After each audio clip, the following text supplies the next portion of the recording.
कैसा लग रहा है फर्स्ट टाइम वोटर हूँ? आप जब फर्स्ट टाइम वोट दिए थे तो आपके दिमाग में क्या था? मुझे काफी अच्छा लग रहा है। तुम मुझे राहुल कहला रही हो। मुखिया बन जाओ। नहीं क्यों तो नहीं? पहले मेरी बात सुन लो आप।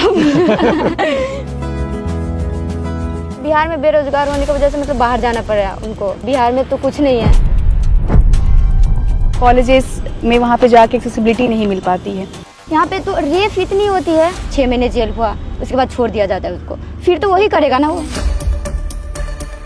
हेल्थ इश्यूज हैं, सैनिटरी पैड से रिलेटेड इश्यूज हैं जो बिहार गवर्नमेंट ये कहती है कि हम फ्री में दे रहे हैं, वो अवेलेबल नहीं है हमारे लिए। वो बस कहने तक की स्कीम में वो बात रह गई है। वोट तो फ्री में मिलेगा, संविधान में लिखा है।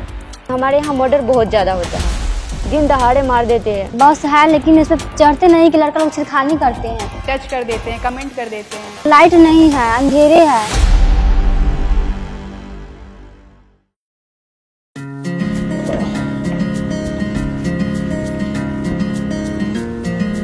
बताओ क्या हो रहा है?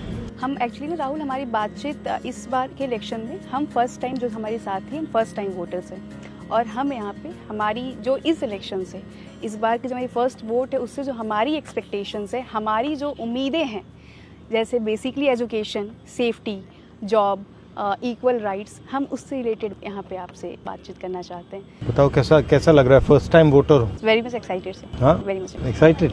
अच्छा, तो आपका प्लान क्या है वोट छोड़कर? पढ़ाई क्या हो रही है, कैसी चल रही है? पढ़ाई तो खत्म ही हो गई है। खत्म हो गई। जैसे कि 10th पास करके मेरे घर से मतलब कॉलेज बहुत दूर है।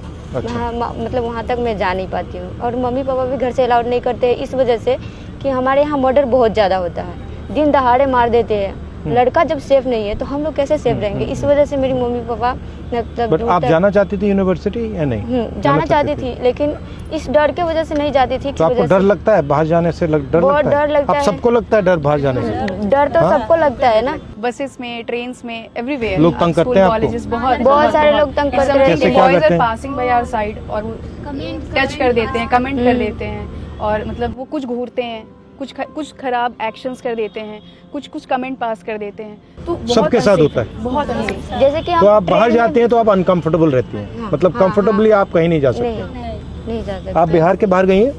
बिहार के बाहर मतलब आप गई? कहाँ गई आप? मैं बनारस BHU में पढ़ाई कर रही हूँ। अच्छा, ठीक है। एक बार मैं पंजाब गई थी, वहाँ पे मतलब मुझे मतलब भाई के साथ जाना पड़ा, तो मैं गई थी तो वहाँ पे। क्या भाई वहाँ काम करता है? हाँ, भाई वहाँ काम करता है। मेरे हस्बैंड भी मैरिज हूँ। हाँ। तो मेरे हस्बैंड भी वहाँ पे काम क्या करते हैं? राइस मिल के सुपरवाइजर है। अच्छा, हस्बैंड और भाई दोनों? हाँ, भाई दोनों राइस मिल में काम करते हैं। हाँ, क्योंकि मतलब बिहार में बेरोजगार होने की वजह से मतलब बाहर जाना पड़ रहा है उनको। मतलब पंजाब में बहुत सारी कंपनीज है और बिहार में तो कुछ नहीं है। यहाँ पे नहीं है। यहाँ पे कंपनीज क्यों नहीं आती? क्या लगता है आपको, कारण क्या है इसका? कारण क्या कि सरकार नहीं देती है ना। राहुल, हमारे लिए एक बहुत बड़ी इशू हेल्थ के सेक्टर में भी है लड़कियों के लिए, जो कि इस काफी इलेक्शन अच्छा लग रहा है। तुम मुझे राहुल कहला रही हो। अच्छा लग रहा है। तो हमारे लिए सबसे बड़ा एक मेजर इशू है जो हम गवर्नमेंट से एक्सपेक्ट करेंगे, जो गवर्नमेंट आए, कि हम हमारे हेल्थ सेक्टर में काम हो। काफ़ी चीज़ें हैं जो एज अ विमेन हम फेस करते हैं, जिसकी वजह से हमारे स्कूल कॉलेजेस भी छूट जाते हैं। पब्लिक वॉशरूम्स या वॉशरूम जो स्कूल कॉलेजेस में हैं वो साफ़ नहीं होते, वहाँ अवेलेबल नहीं होते हैं। बाहर निकलते हैं तो पब्लिक वॉशरूम नहीं होते हैं। जैसे हमारी वो साथी हैं, वो पैदल जाती हैं कॉलेज, और उनको फैसिलिटीज़ नहीं है उनके पास। बताइए। शर्माना नहीं है। मैं 3 किलोमीटर दूर पैदल चलकर मैं कॉलेज जाती हूँ, और रोड पे कोई सुविधा नहीं है। बस है लेकिन इसमें चढ़ते नहीं कि लड़का लोग छिड़खानी करते हैं, और रोड पे टॉयलेट नहीं है जिसमें मैं जा सकूँ। ये रोड पे लाइट नहीं है, अंधेरे है, और पुलिस की गाड़ी उड़ी नहीं मैं देखती हूँ कि उसको मैं अपना दुख जो बता सकूँ कि ऐसे हो रहा है। मैं इसीलिए चाहती हूँ कि ये सारी हमको रोड पे बॉल चाहिए, लड़की लोग के लिए गाड़ी फ्री बस चाहिए कि लड़की लोग जा सके, आ सके, पढ़ सके।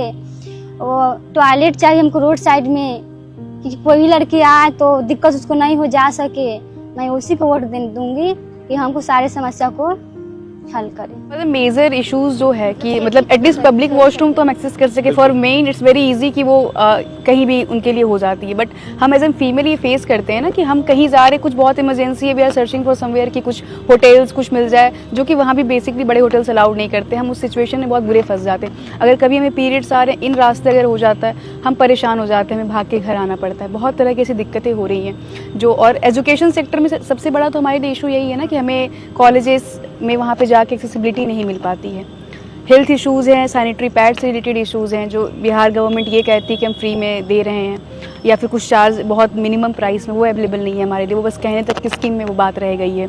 मुझे लगता है चाहे वो शिक्षा का सिस्टम हो, स्वास्थ्य का सिस्टम हो, वो सारा का सारा प्राइवेटाइज हो रहा है, और उसमें जो गरीब लोग होते हैं वो मतलब लाखों रुपए तो दे नहीं सकते हैं, नहीं दे सकते, तो वो फंस जाते हैं बीच में। तो मुझे लगता है कि जो हाई क्वालिटी सरकारी एजुकेशन है, हाई क्वालिटी सरकारी अस्पतालें हैं, उन पे भी फोकस होना चाहिए। कोई बीमार हो जाता है, खेती करता है, वो 4, 5, 7, 10 लाख रुपए कहाँ से लाएगा? हार्ट का ऑपरेशन करवाना हो, कैंसर हो जाए, कैसे लाएगा? वो ला ही नहीं सकता। तो उसके लिए तो आंसर सरकारी अस्पताल है, और कोई आंसर ही नहीं है। तो सरकारी अस्पताल में भी जाते हैं तो वहाँ पे भी जाते हैं तो बहुत ऐसे बेकार क्वालिटी है। ऐसा बोलते हैं कि जांच तो कर देते हैं, लेकिन फिर भी बोलते हैं कि जाओ प्राइवेट से दवा लेकर आओ। इस सरकारी हॉस्पिटल का किस काम का है? जो मतलब मुझे दवा भी प्राइवेट से खरीद के लेना पड़ता है, सिर्फ वो देख रहा है मुझे, वही है। और उसके बाद दवा या जांच हो, जैसे कि खून जांच हो, एक्सरे हो, ऐसे ही मतलब ये सब प्राइवेट से करवाना पड़ता तो है। क्या करोगी बाद में, क्या करोगी एक बार आपका पूरा एजुकेशन खत्म हो गया? मैं डॉक्टर बनना चाहती हूँ। अभी मैंने 12th पास आउट किया है और नीट की प्रिपरेशन कर रही हूँ, और आगे मेरा ड्रीम है MBBS। और MBBS का ऐसा है कि MBBS के लिए सीट नहीं है, गवर्नमेंट सीट बहुत कम है। लगभग हर साल 25 लाख प्लस बच्चे एग्ज़ाम में के लिए एलिजिबल होते हैं, बट सीट गवर्नमेंट सीट 55,000 सी है। तो मैं ये चाहूँगी कि हमारे जो भी गवर्नमेंट हो नेक्स्ट हो, वो हमें सीट्स ज़्यादा कम से कम प्रोवाइड करें, क्योंकि बहुत सारे बच्चे ऐसे होते हैं वो डिज़र्व करते हैं बट उन्हें सीट नहीं मिल पाता। और कभी कभी ऐसा हो जाता है जैसा कि पिछली बार हुआ, NTA ने क्या किया था, तो इस वजह से जिस बच्चे को मतलब जो बच्चा डिज़र्व करता था वो भी नहीं कर और ये पाया। यहाँ पे बिहार में काफी पेपर लीक हो जाता है, कैंसिल हो जाता है, कभी पेपर कैंसिल हो रहा है, कभी और जैसा कि भैया मतलब ये तो चलता जाता है, ड्रामा चलता और रहता जैसा है। कि भैया आप जानते हैं कि बिहार एजुकेशन के मामले में अब भी बहुत पीछे है, खास करके बिहार की लड़कियां बहुत पीछे है। और कहीं ना कहीं इशू ये है कि हमारे गांव में स्कूल नहीं है, कॉलेज नहीं है, जिसके कारण हम अपनी एजुकेशन इनकम्प्लीट कर पाते हैं, नहीं कर पाते। और कहीं बाहर जाके करना हो तो फैमिली अलाउ नहीं करते हैं।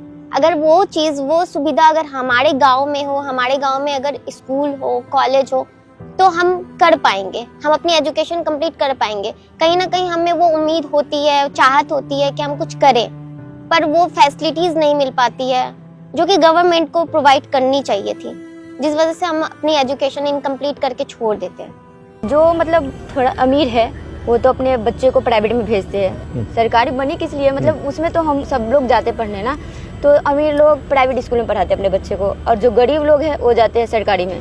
कैसे पास होगा? आप देखते हो कि भाई ये अमीर लोग हैं, इनको सब कुछ मिल रहा है, हाँ, सब कुछ मिल और रहा है। आपको अपॉर्चुनिटीज नहीं मिल रही हैं, तो आपको क्या लगता है? मतलब आपको खराब लगता है या आप इसको एक्सेप्ट कर लेती हैं, क्या है? बहुत खराब लगता है, मतलब बट आप एक्सेप्ट कर लेती हैं, मान लेती हैं इस बात को, एक्सेप्ट कर लेती हैं, मानना हाँ ही ठीक पड़ता है है। क्योंकि मतलब कोई सुनने ही नहीं आता है। जैसे कि आप मतलब मुझे तो ऐसा लग रहा है कि मतलब आप इतने बड़ा होकर मुझसे मिलने आए, और मैं भी आपसे मिलने आई। मेरे गांव का मुखिया जो है वो तो मेरी बात सुनते ही नहीं है, वो बोलते हैं क्या है, जाओ यहाँ से, क्या करने आई हो, तुम घर में रहो, घर में रहो, यही बोलती है।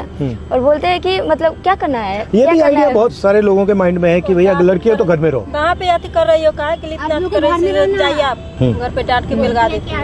पढ़ लिख के चूल्हा ही फूक रहा है। और कहीं ना कहीं हम आवाज उठाते हैं, अगर हम कहीं पे जाते हैं आवाज उठाने के लिए, तो वहाँ पे बोलते हैं लोग कि बहुत बड़ी नेता हो गई हो क्या? यही बोला जाता है। तुमसे बोला हाँ तो तुमने क्या बोला, जवाब क्या दिया? हाँ हमने हो ये- गई हूँ। हाँ बिल्कुल, क्योंकि जो हमारा अधिकार है वो तो हमें चाहिए। सरकार बोलती है कि आधी आबादी लड़कियां आधी आबादी है, तो फिर आधी आबादी को वो क्यों नहीं मिलता? जॉब भी है उसमें भी पैसा ले रहे हैं। मतलब हम लोग वोट किस लिए देते हैं कि हमें फ्री में नौकरी मिले। वहाँ पे भी अगर हम छोटा नौकरी जैसे कि आंगनबाड़ी का भी नौकरी लेने जाते हैं तो वहाँ पे 2 लाख 2.5 लाख 5-5 लाख तक मुझे मतलब पैसा देने के लिए बोलते हैं, फिर नौकरी लो। बोलना चाह रहे थे कि महिलाओं, हम सुने हैं मोबाइल पे देखे हैं कि महिलाओं के लिए और किशोरियों के लिए सैनिटरी पैड फ्री में दिया जाता है, पर हमारे यहाँ तो कुछ ऐसा है ही नहीं, कुछ मिलता ही नहीं है। इसके कारण हमारे गांव और टोले मोहल्ले में देखते बहुत सारी महिला हमेशा बीमार रहती है।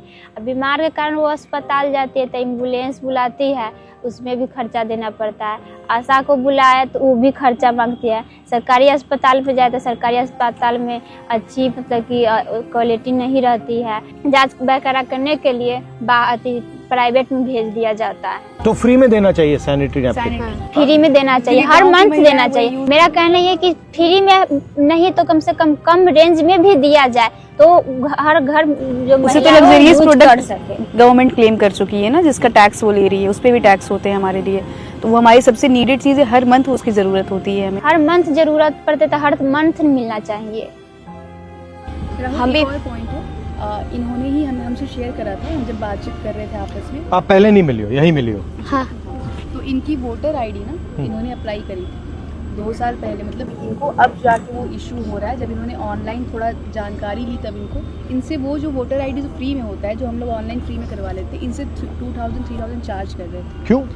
क्योंकि मतलब मुझे कौन बीएलए करा रहा था? कौन? Corruption type. हाँ, मुझे नहीं, मैं नहीं जानती कि वो कौन था, क्योंकि मैं अपने ससुराल से थी तो मेरी सास लेकर गई थी, तो वहाँ पे मुझे नहीं पता कि वो कौन था, लेकिन मांग रहे थे 2000-3000 ऐसे करके पैसा दो, उसके बाद मैं बनाता हूँ। तो मैं बोली इतना तो मेरे पास है नहीं कि मैं दे सकती हूँ उनको, तो मैं बोली चलो ठीक है छोड़ ही देते हैं, क्योंकि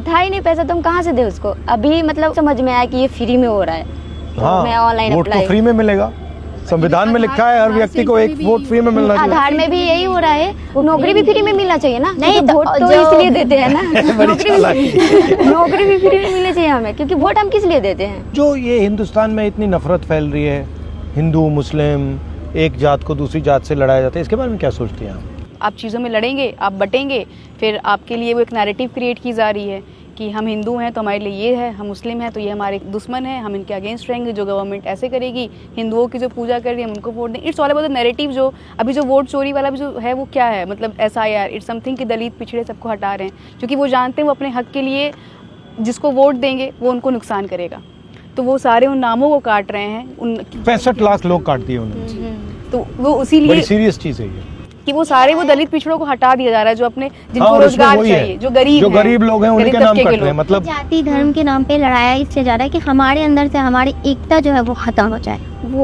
वोटर लिस्ट में से तो एकता से कौन डरता है, क्यों डरते हैं? एकता से क्या हो जाएगा? अगर आप हिंदू मुसलमान सब एक हो जाएंगे तो फिर क्या होगा? हम लोग अगर एक हो जाएंगे तो हम लोग जो चाहेंगे वो हो सकता है। अच्छा, आप किसी से नफरत करती हो? नहीं। आप करती हो? आप करती हो? आप मैं करती हूँ। किससे करती हो? मैं नीतीश कुमार से करती हूँ नफरत। नफरत करती हो? हाँ, बहुत नफरत करती हूँ, क्यों? क्योंकि मतलब नफरत तो बहुत बड़ी चीज है। हाँ, इसलिए नफरत करती हूँ कि मेरे यहाँ दिन दहाड़े मर्डर होती है और उस पर कोई एक्शन नहीं लेते। मैं अपना आँख से देखती हूँ, सीधा बीच बात ही फाड़ दिया जा रहा है।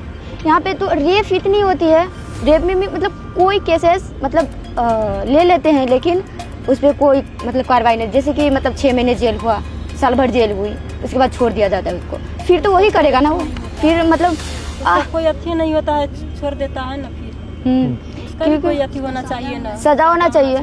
नफरत आपको नहीं होनी चाहिए, गुस्सा हो सकता है, हाँ, गुस्सा, इरिटेशन हो सकती है कि यहाँ ये ठीक नहीं, नफरत है। क्योंकि उन्होंने जो नफरत इसलिए होना मतलब ऐसा नफरत से आप अंधी हो जाओगी। क्यों नहीं करते हैं वो, मतलब अगर वो अगर करे, अब मतलब अगर नहीं कर रहा कार्रवाई है तो करे, अब तुम करो। कैसे करूँ कि कुछ सुनता ही नहीं है ना। अब सुनाओ। पुलिस कौन सुनने आएगा? जैसे आप सुन रहे हो, अब मैं सुन रहा हूँ, सुना दिया तुमने मुझे। आप सुन रहे हो, क्योंकि जैसे कि मतलब अपने मैं बोली थी ना कि मतलब अपने गांव के मुखिया के भी जाके बोलती हूँ ऐसा कि तो मुखिया बन जाओ। नहीं, क्यों तो नहीं? वो मतलब पहले मेरी बात सुन लो आप। वो बोल रहे हैं कि मैं जाती हूँ उनके पास, मतलब कुछ भी शिकायत करने, तो तुम नेता हो क्या, निकलो यहाँ से, क्या करने आई हो, हम लोगों के बीच में क्या करने आई हो, क्या काम है, निकलो ना। नहीं वो आदत ऐसे कर देते बात हैं। सुनता है ना वो मुखिया, बात मतलब सुनता मेरे है, गांव कोई का मेरी मुखिया हो बात गया, जो सुनता मुझे है। जानता है मैं उनको जानती हूँ, वो ऐसा बोल रहा है तो दूसरा ने तो कहीं सुनेंगे। और मुझे तो तुम्हें ये मुखिया बन जाना चाहिए। इस बात से खुशी हो तुम रही है मुझसे कि कहो अब मैं मुखिया बनूंगी, मुझे तो इस अब बात मैं से नेता हूँ, अब मैं तुम्हें हराऊंगी। मुझे तो इस बात से खुशी हो रही है कि मतलब इतने बड़े नेता जो मुझे सुनने आए। राहुल, एक क्वेश्चन थी हाँ, बताओ। कि हम सब तो फर्स्ट वोटर्स हैं, तो ये हमारी जो थी कि हम मतलब हम किस बेसिस पे वोट करेंगे, हमारी डिमांड्स क्या होंगी, ये सारी चीजें हमने आपसे शेयर करी। आप जब फर्स्ट टाइम वोट दिए थे, आप कब दिए थे और आपके दिमाग में क्या था कि आपको अपना वोट क्यों डालना है? मैंने तो कांग्रेस को वोट दिया। नहीं, वो तो मेरे लिए लॉजिकल था। नहीं, बट बताता हूँ व्हाई। क्योंकि उस टाइम शायद आज से भी ज़्यादा नफरत फैल रही थी, और मुझे लगता है कि जो पॉलिटिकल पार्टीज लोगों को जोड़ती हैं, जो बांटती नहीं है, वो देश के लिए बेहतर है। जो पॉलिटिकल पार्टी बांट रही है, किसी को हिंदू हो, मुस्लिम हो, सिख हो, क्रिश्चियन हो, या वो, उससे मुझे लगता है कि देश कमज़ोर होता है। तो उस टाइम मैंने इस बेसिस पे वोट किया। जनरली मैं इसी बेसिस पे वोट करता हूँ। मुझे लगता है जो पॉलिसीज़ का गरीब लोगों को फ़ायदा होना चाहिए। तो जो पार्टीज़ सारा का सारा काम जैसे अंबानी, अदानी, इन लोगों के करते हैं, तो उसमें मुझे इंटरेस्ट नहीं है। क्योंकि मैं चाहता हूँ कि ज़्यादा से ज़्यादा लोग विकास में पार्टिसिपेट करें, ज़्यादा से ज़्यादा लोगों को फ़ायदा मिले। तो ये मेरी थिंकिंग है। आप यात्रा कर रहे हैं बिहार में, हमने कुछ इश्यूज बताए आपको, हमारे कुछ ऐसा, तो हाउ डिड यू फील? एक बात मैंने नोटिस की है, बिहार में ठीक है एजुकेशन फैसिलिटीज़ कम हैं, बट इंटेलिजेंस बहुत है, मतलब अनलिमिटेड है। तो मुझे जब मैं यहाँ बैठा हूँ, मैं आपकी बात सुन रहा हूँ, मुझे लग रहा है कि भाई इतनी कैपेबिलिटी है, इसको ज़ाया क्यों कर रहे हैं? मतलब आप में इतनी क्षमता है, इतना टैलेंट है, उसको मतलब इसको ऐसे ही छोड़ दिया है कि भैया इसका कोई मतलब ही नहीं है, इसको बदलना चाहिए। अब बदलना आसान नहीं है, टाइम लगेगा, वो अलग बात है। अनलिमिटेड पॉलिटिकल अवेयरनेस है, मतलब समझ जाते हैं लोग, एक सेकंड में समझ जाते हैं, मतलब कन्फ्यूजन नहीं है। चलो, बहुत अच्छा लगा आपसे मिलकर, थैंक यू। फिर भी मैं एक बात कहना चाहूँगी, एज अ फर्स्ट वोटर, जो कि अभी अधूरी रह गई है ये बात। हम उस सरकार को वोट देना चाहती हैं जो हमारे लिए शिक्षा को लेकर के काम करे, और ये स्वास्थ्य को लेकर के काम करे, और जो भी हमें फैसिलिटीज मिलनी चाहिए एज अ गर्ल, वो हमें प्रोवाइड करे, जो कि हमारी सरकार नहीं करती, हमारे सेफ्टी के लिए भी कुछ भी नहीं करती।